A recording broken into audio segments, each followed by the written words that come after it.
Wow, I really feel bad now that we didn't we didn't televise the qualifiers.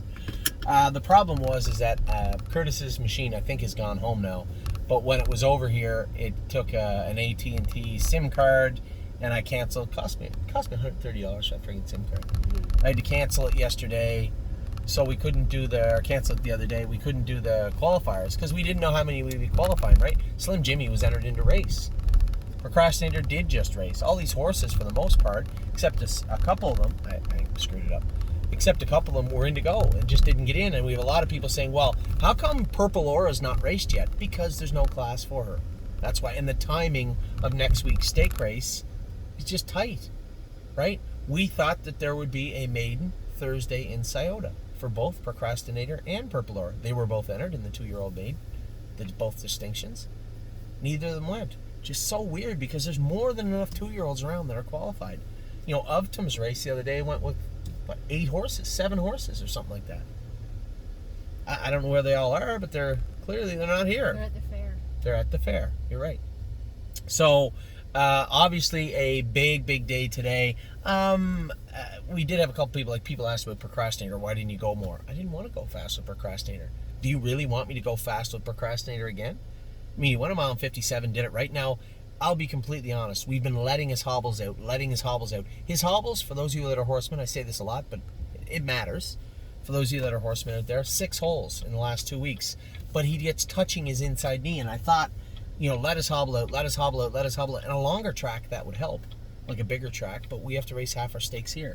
So we're going to go the other way. We're going to look to pull his hobbles back in, maybe put aluminum shoes on him. I'm very, very leery about doing that because those aluminums might be hard on him.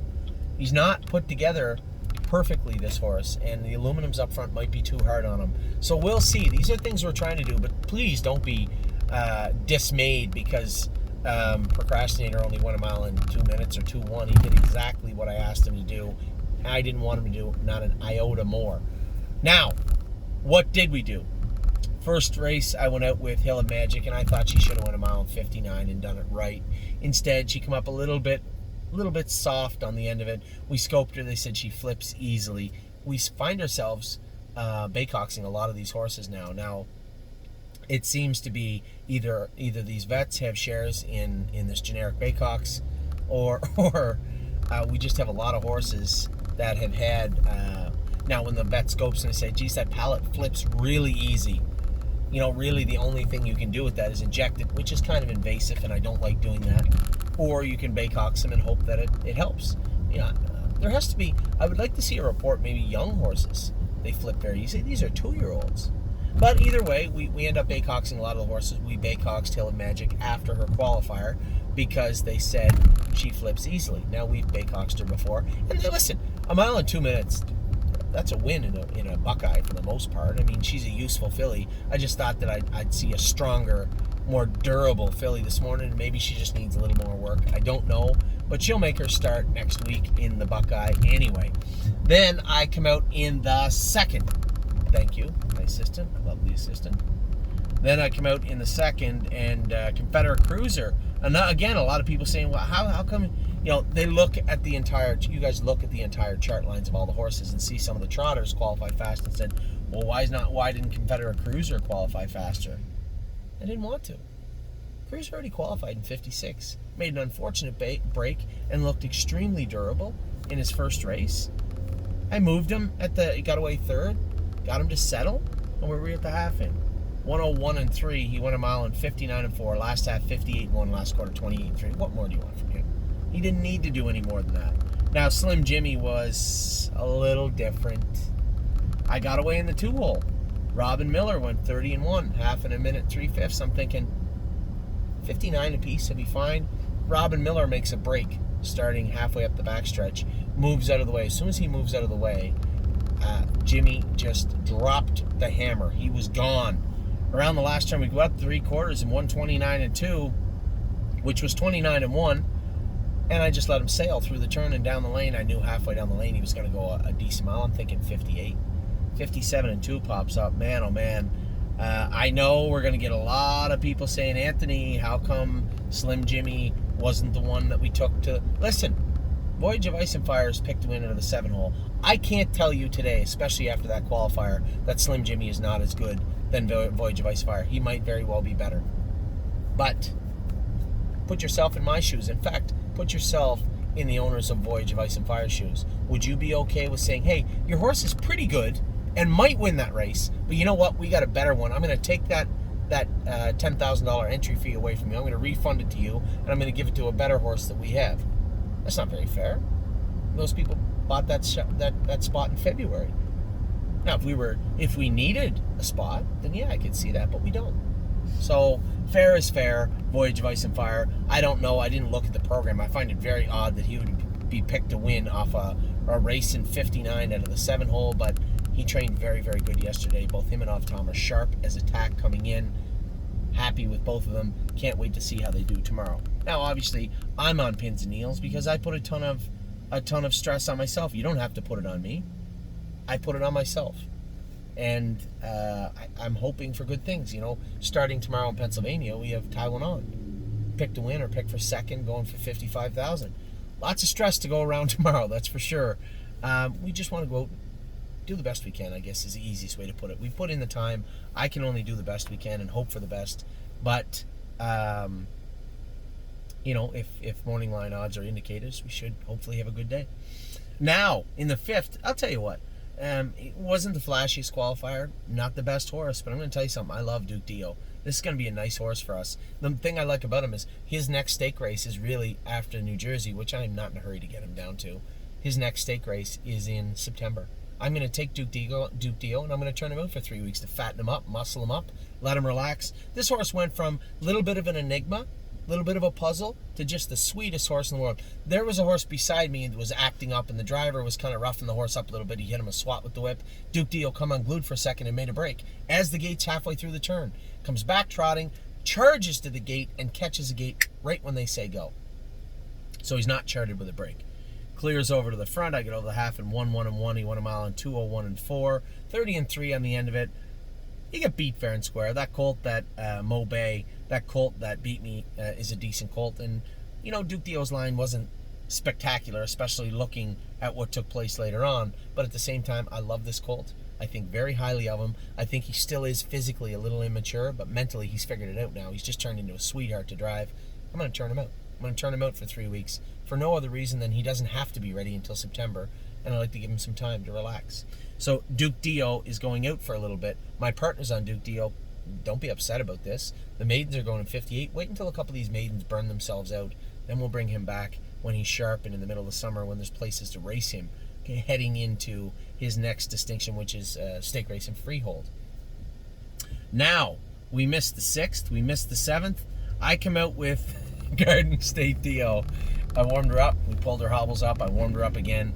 I want to go a good mile with her. You guys know I said I trained her in 58 or 59 on Saturday. So coming in, she's razor sharp. I don't think I was up to the quarter in 31. There was breakers. If you'd have seen this qualifier, this is the reason I wish we were recording the qualifiers today. A breaker in front of me, a breaker beside me, another one beside me. They were all over the place going in the first turn. It was a dog's breakfast. Everything was everywhere, just like yard sale.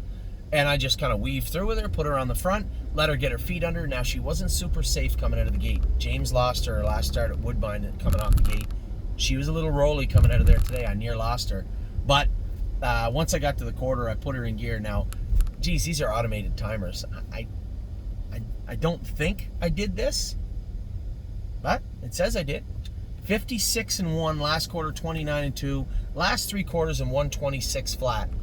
She was making it down the backstretch. What do they got her third quarter in? 28 flat. She was smoking down the backstretch, and then finished up very strong also. This filly, clearly she's her sister's sister. I mean, her sister was a powerhouse her whole life. So for those of you involved with Spirit of Dio, it's not shocking that this just took place. But man, she's a real nice filly. And then what do we have left? We just said her boy left. Procrastinator, 10-length winner, 2 minutes and 3/5, 29-1. Good training trip for him. A great mile for him. Now, of note, that is not published, is our schoolers. Schooled 2 horses today. Bomb Hugger schooled 58-4, 59 with a bow in her neck. Mark Treffy had messaged me and said, you caught a couple of tough ones in Saratoga. I'm not patting myself in the back and I'm not being arrogant, but I'm going to tell you something. It's going to take a big filly to beat up Bomb Hugger, I can tell you that. I don't know how good these other ones are. Maybe they are killers. Maybe they're world champions. I have no idea. But she is on fire coming into this race and looked very, very good this morning. And then Stonebridge Dolce, expectations were just above zero. I had none. I just didn't want to train her by herself anymore, so we put her in behind the gate. I got away behind an old gentleman in a jog cart, and she went a mile in 2.6 and a piece, 2.7, and inhaled him down the lane. I've never seen her do that before. We come out of the turn, and she just blew by him and drove away. Who knows? Who knows? Maybe Stonebridge Dolce's coming around. But she looked good today. 2.6 and a bit, 2.7 maybe, off half and 5. So not, 10 seconds slower, at least, than Garden State Dio. But two very different makes and models, I can tell you that. So Stonebridge Dolce was good. And wasn't. Now, I get back to the barn at 1:30 from the track. Last scooter went around 1:30. I look up. Miss, that's my girl. Lauren said, I didn't see her. Kirby pulls up and goes, that's my girl, was just second in 57 a little while ago. I said, really? He said, yeah. He was watching the video. I watched it. Man, she raced good, and Brady Brown drove her good. I had said to Brady before, I just texted him on Facebook. I said, hey, man, you're driving the filly today. She can get really hot. Just let her float out of there. Just let her float out of there and try and keep her quiet. She actually is fast, but not very smart. So, and she'll get herself in trouble. She'll get you in trouble. He said, all right. He just floated her to the front, let one go. And I don't know how he ended up second. She really must have kicked hard down the lane. Dropped her down in the passing lane. She looked like she was going to be, she might lumber up for third. Then it said, she's an easy third. For her to sprint through to be second was impressive. He drove her great. She raced great. I'm so happy because now she can stay there, hopefully, and race in those classes. But that's my girl, raced great today. So great job by Tim. Great job by Jason, who's had her all this time. Great job by Brady Brown, who drove her fantastic. And we are done here in the United States of America, I believe, for today. And it was a fantastic day. A massive, that might have been a track record, actually, as embarrassing as that sounds. That might have been a track record for Garden State Dio today. She was, you can't get out, can you? She was very, very good. So a big mile from Garden State Dio, a big mile from Slim Jimmy, and everybody else did their work. Absolutely great. Top to bottom, from training to qualifying to schooling, everything was perfect today. So good luck to our teammates in Ontario tonight. I know I'll be watching the World for Two for sure, and a number of the other horses. Can't wait to see them race tonight. And can't wait to get at it tomorrow. Big weekend coming up for us. Wish us luck. Wish you luck. Take care.